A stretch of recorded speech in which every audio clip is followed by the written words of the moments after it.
কৃষ্ণ। আজকে 20তম শ্লোক।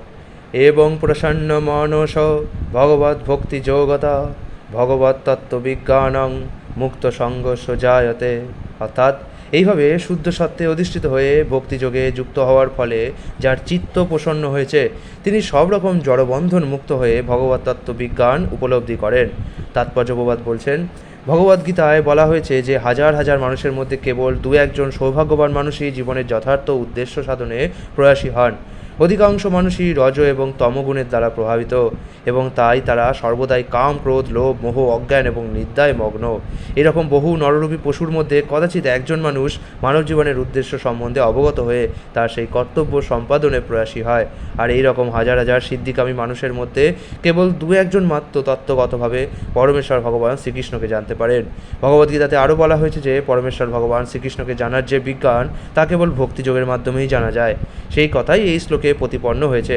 কোনো সাধারণ মানুষ অথবা মানব জীবনের উদ্দেশ্য সাধন করেছেন যে মানুষ, তিনিও পরমেশ্বর ভগবানকে বিজ্ঞানসম্মতভাবে অথবা পূর্ণরূপে জানতে পারে না।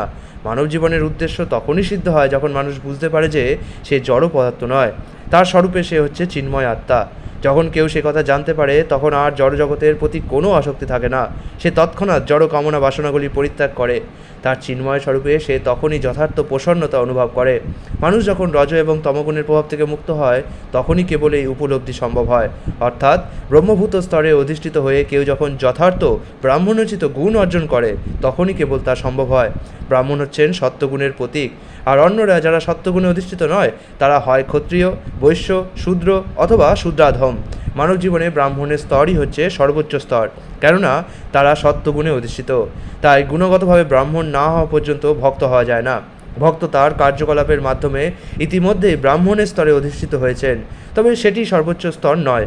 পূর্বে যা বলা হয়েছে সেই ধরনের ব্রাহ্মণকে গুণাতীত চিন্ময় স্তরে অধিষ্ঠিত হতে হলে বৈষ্ণব হতে হবে।